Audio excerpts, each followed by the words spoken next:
Good day. Welcome to another edition of Inside Putnam Valley Schools. I'm Eric Gross, your host, along with Superintendent of Schools, Dr. Jeremy Luft. And Jeremy, happy spring. Happy spring. How are you, Eric? Good. How was the winter? It was long. Long, not cold. quite as much snow as we anticipated, but we're happy that spring is here. And warmer days are ahead. And Putnam Valley Schools survived the winter well. We did, yes. Sports, academically. Yeah, it was a successful winter. I think in the midst of a COVID surge, we were able to keep our schools open. We were able to keep our teams going. So I'm happy that better days are here. But we certainly had some successes. As you're aware, the girls basketball team had a very successful run into the state semifinals. So that was very exciting and helped sort of bridge the gap between the winter and the spring seasons. Talk about spring sports in full swing right now. Yeah, it's great. We had a lot of teams out there. This is modified teams. Spring modified teams haven't run in the last couple of years. So it's a great opportunity to come out and see some of our student athletes out there in the fields. It must be so relieving for you, the superintendent of schools, the faculty, the staff, having the buildings open again to the community. Yeah, it's been great to really be able to welcome parents back into the buildings. And I know I attended the fourth grade science fair, I think was sort of our first real event. We were inviting parents back in, and I was amazed by the number of parents who came in to see the students' projects. And we've had many opportunities since then, National Junior Honor Society, sporting events, and we're looking forward to many more coming. We have performances that are upcoming. We have National Honor Society inductions. So we're looking to welcome parents back into our buildings for the first time, in some cases, almost 2 years. You know, Jeremy talks about performances. A couple of performances coming up on the 22nd and 23rd. The middle school is putting together Disney's High School Musical. And then later in the month, on the 29th and 30th and 31st, In the Heights at Putnam Valley High. We're going to show a little clip about that. But these are tough performances for these youngsters. Yeah, always top-notch performances, and these two follow what was actually our elementary school production of Willy Wonka. So I got the opportunity to see that already. I'm pretty sure I was a Oompa Loompa in Putnam Valley many, many years ago.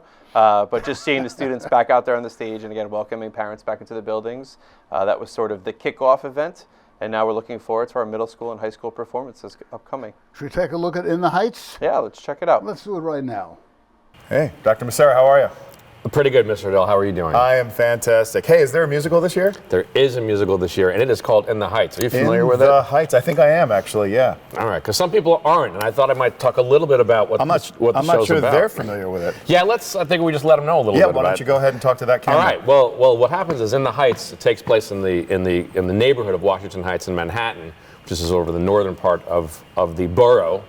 And in Washington Heights, which is a predominantly Latin neighborhood, we have a story in the 2000s, the sort of mid-2000s, about some people in their mid-20s who are really questioning what they're going to do with their lives, where they're going to go, how they're going to do this, and making some decisions about should I stay or should I go in terms of where they're going to go in terms of their futures and careers. And that, you can relate to that because you're also questioning what you're going to do with the rest of your life. Yes, because as I leave my mid-20s, it really my future's lying right ahead of me. Absolutely. Well, really, it's about a combination of immigrant stories, and some who are interested in seeing what they can do here in Nueva York and what some people can do in possibly leaving and going back to their countries of origin and the conflicts that are associated with that. I mean, that in general really is what the whole show's about, and a lot of things happen along the way. We lose power, we win lotteries, we dance in the streets, we sing in the streets, we have relationships, we build relationships, we're not sure if relationships are going to work. A lot of things happen along the way. What else can you tell us about the show? Well, I hear that there's really no pit for our orchestra, so I thought you might speak a little bit to that. I do know a little bit about the pit orchestra, don't I? Right. Yeah, we have a full orchestra here. We're going to be on stage this year. We've brought together some really fantastic musicians who specialize in playing this type of music, Latin music, salsa, mambo, merengue. We're going to have some great live music here for our school community, and in order for you to hear it, you do have to come. Hey, when's the show on? The show is the weekend of April 29th and then it's the 30th. Those 2 days are at 7 p.m. 7 But p.m. on Sunday, for people who like to do things on Sundays, it's at 2 p.m. For the price of a cup of coffee. For the price of a cup of coffee. Hope to see you there. Point at the camera. Days on the guide, so we cannot stop. This is our block in the heights. I hang my flag upon display. It reminds me that I came from miles away.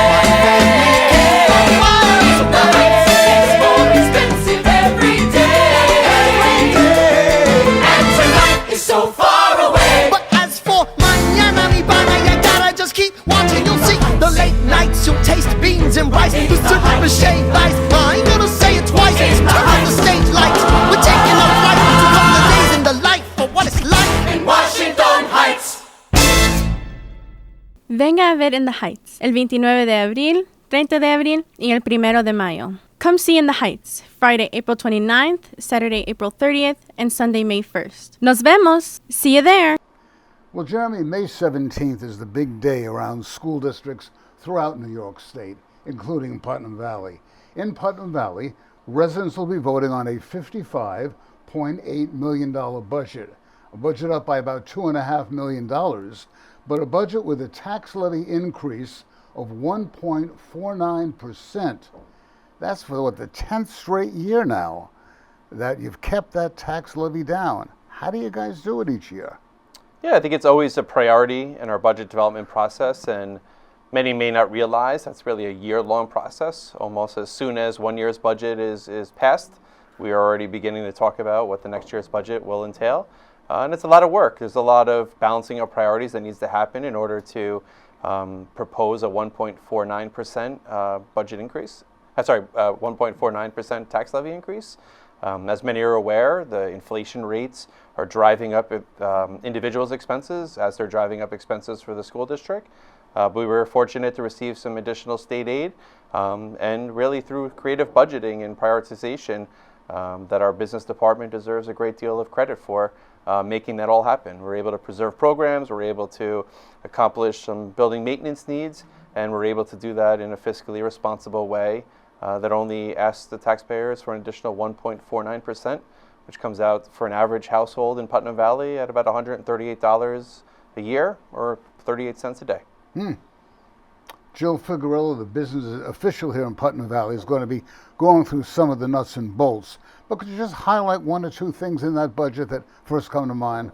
Yeah, I mean, I think, again, it's always competing initiatives, and we want to make sure that we are both respecting the burden on the taxpayers, as well as making sure that we offer the students of Putnam Valley with a top-notch education.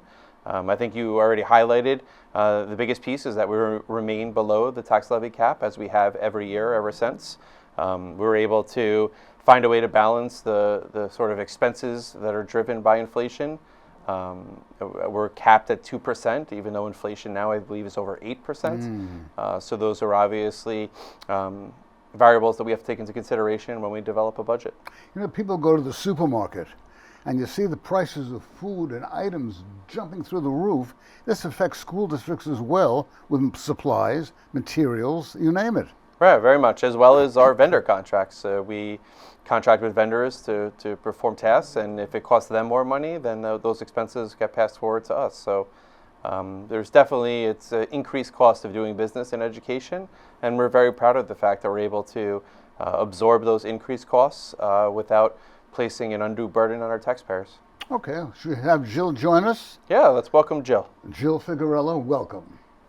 Jill Figarella, welcome. Hi, good morning. How are you? How have you been? I'm good. Good. Yourself? Busy time for you. Yep. Very busy. Been preparing the budget all year long, Right. Amongst all of the other activities in the business office. But yes, getting ready for the vote coming up on May 17th. May 17th, the big date. You know, inflation is affecting all of us, as Jeremy and I talked about. How has inflation affected this budget? Oh, so the inflation has really hit us hard this year.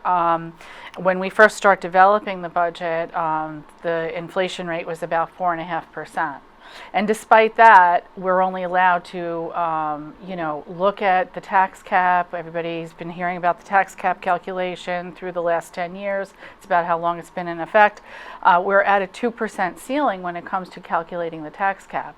So like I said, when we first started developing the budget, it was about 4.5. So here we are already starting off with a deficit, like thinking, how are we going to make up that difference?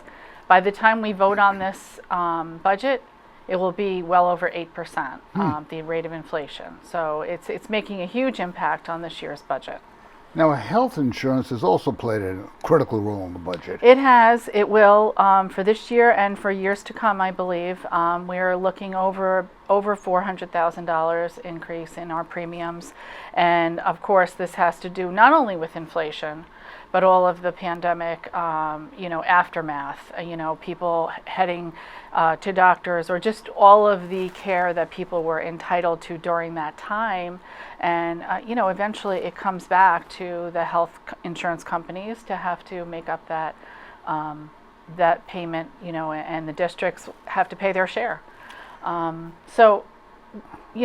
think there are some areas of the budget we're able to save, but that is going to have a big impact this year. Now, the stimulus funds have helped a little bit. They have. The stimulus funds have provided funds for us so that we can afford certain things to address some learning loss for our students. The past 2 years that have been in a hybrid situation. Luckily, our district was mostly able to operate in person, but of course, we still have that. There's going to be that gap for most kids, and the federal stimulus funds have provided us with an avenue of revenue that will help supplement the budget. Now, what about state aid? That also has gone up by 3% now. Yes, so state aid is helping us afford all of these things. So, when we develop the budget, we look at our enrollment, our new programs, our staffing, our BOCES budget, all kinds of items that go into enhancing student programs and opportunities. And our state aid has been restored. In other words, a part of it, what's called foundation aid, has been phased back in, and the state has found a good time to do that because although the stimulus funds are coming in, it's still not enough to make up the difference.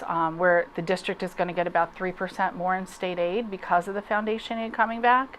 And we hope to see that restored fully within the next couple of years. That has been something that districts have been fighting for years. Yes, they're never going to make up what we've lost or what they haven't given us.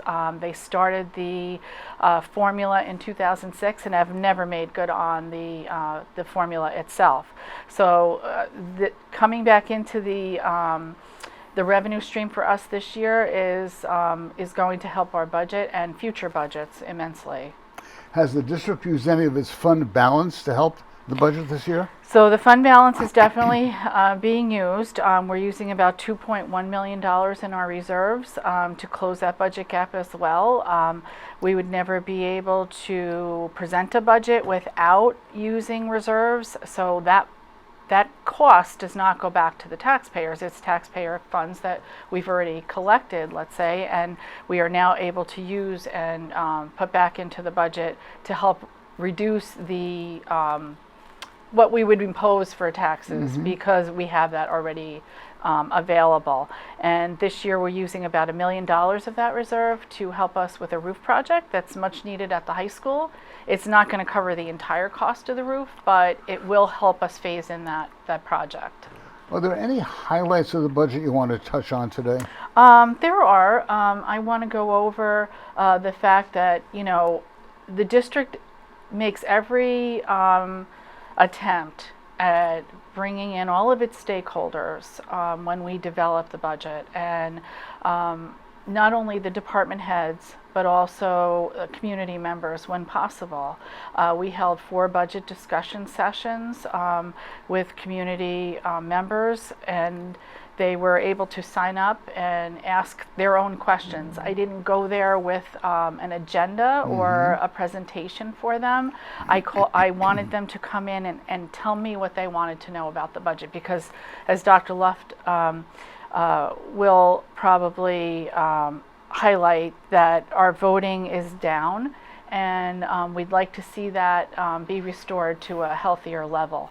And I think having these meetings and calling those stakeholders in to share in that responsibility is my responsibility, and the superintendent and the school district as a whole, but it gives us our transparency and accountability that we would like to make sure that our residents know we're keeping up with. I was going to say, this where the community is involved from day one. They're actually taking part in the whole development of the fiscal spending plan. Absolutely. We want them to feel comfortable with how they're casting their ballot on May 17th, and I think this is one way of doing it. Okay.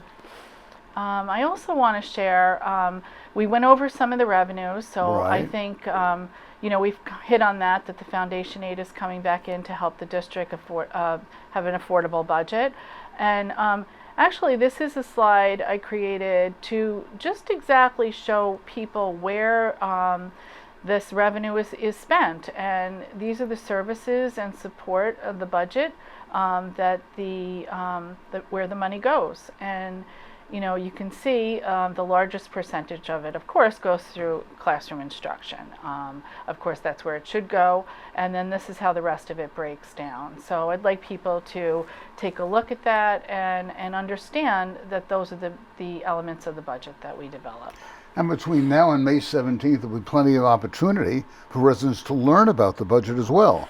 Board meetings, this program, brochures. Exactly. So our newsletter will be coming out soon. Tomorrow night is our budget hearing meeting.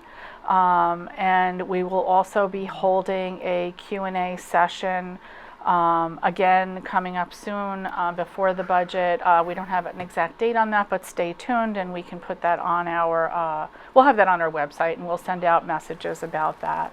And I would encourage anybody who is listening, who maybe can't attend those sessions, to reach out to me, Jill Figarella, business official for Putnam Valley Schools, and I can be reached in the business office every day, and I would be more than happy to have either anyone come in and speak with me or call them and speak with them individually. Would you like people to call you or email you to contact? Right, they can reach me at jfigarella@pvcsd.org, or our main office number for the school district, and I can be reached that way too. And she said will be more than happy to discuss anything with anyone out there. Yep, budget is our topic, and we're very interested in having the community be interested in what we're doing in the school. Okay. Anything else you want to chat about? Yeah, so one more thing that I want to bring up is our, the ability, again, for people to vote, and what happens when a budget does fail, which is obviously something that is would be unpopular for students, for staff, for community, and we want to make sure that people understand that when a budget is rejected, there are some options that the board can tap into. One of them is, to submit the same budget for a second vote. They can also submit a revised budget or go to a contingency budget. And should the budget fail a second time, it would have to go to contingency, and that would be devastating for programs, for students, and for staff.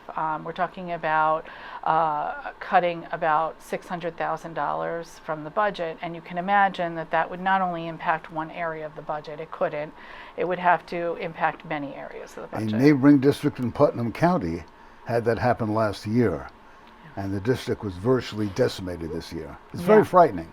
It is very frightening. It means cuts in many areas of the budget, which is not a popular thing to do, but it would force us to revert back to a prior year's tax levy, which creates another whole host of issues going forward in future years. Yes. Because you're starting off your budget the following year in deficit, Yeah. and you can never make that up. So I would encourage, again, people who don't understand that concept of contingency or tax cap to make sure that they reach out to me to understand what that all means. We've been holding sessions to help educate people on how that portion of the budget is developed and what they can do to make a difference in helping us develop that budget. Okay, again, any questions? Very simple. Call Jill, J. Figarella at the Putnam Valley School District, or the main number, 528. Yep, the number in Putnam Valley at the main administration office is 845-528-8125, and you just have to ask for Jill Figarella, and you'll be directed to me to help you with any budget questions that you might have. Okay. We thank you. Thank you. Jill Thank you for having me. Figarella, the business official here in the Putnam Valley Schools. And Jeremy and I will be right back. Very informative presentation by Jill. Yes, very impressive.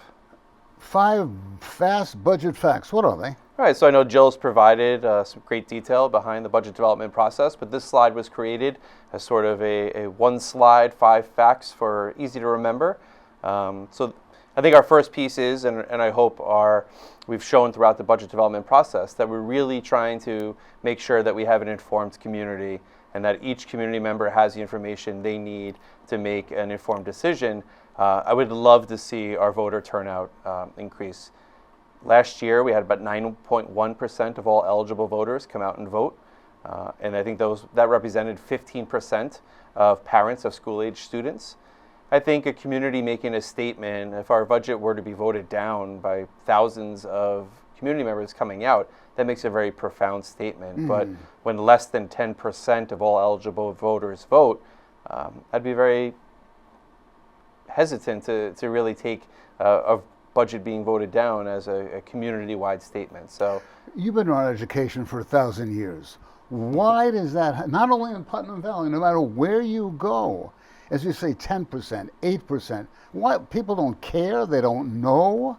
Well, I think a big piece of it came in when the state implemented the tax levy cap, and that sort of created a sense of complacency across many communities because families felt schools were already being capped by the state. So schools are almost being forced to propose responsible budgets, and therefore it was less important for individuals to come out. But in Putnam Valley, we've had many close budget votes in the past. In fact, several years before I arrived, there was one budget that passed by a single vote. So I really feel that it's important that the community's voice be heard, whether in favor or opposed to the budget, but more importantly, that we get community members out to vote and to make sure that the decision that is reached by the community really represents the voice of the community. And you think parents want the best for their kids. Senior citizens, grandparents want the best for their grandchildren. Yeah, we believe strongly that education is tied to home values, and the better education we provide students here, the more homes are worth in Putnam Valley. So I think we've seen that since the pandemic. I'm very proud of what we were able to accomplish as a school district. I think our teachers worked tirelessly to provide students at Putnam Valley with an education throughout the pandemic. And I think all of those factors have played into what we see in the real estate market in Putnam Valley nowadays. You just want to go through these quickly? Yeah, again, we were trying to get voters out. Voter turnout is our first piece. We've done budget development workshops, Q&A sessions, many board presentations. You want to make sure that the accurate information is out in the community and encourage individuals to come out and vote. The next piece is, again, our budget remains below the tax levy cap as it has every year since. In fact, our tax rate remains below what it was 9 years ago. So that's something, again, that we're very proud of. We're able to sustain our initiatives and our programs, so we're not proposing a budget that greatly reduces the offerings that we have for students. And I think that pretty much sums it up. And we're able to accomplish some of our building maintenance needs and create new spaces for students to learn, improve our environment, our air filtration and our water filtration, and other systems to make sure our students are safe while at school. Okay. So once again, we urge you to get out and vote. The vote takes place on May 17th between 6 a.m. and 9 p.m. at the Putnam Valley Elementary School. Get out and vote. Jeremy, we thank you. Thank you. Thanks for coming in. Superintendent of Schools, Dr. Jeremy Luft. I'm Eric Gross. We thank you so much for joining us for this edition of Inside Putnam Valley Schools. Be well, be safe until next time. Bye-bye now.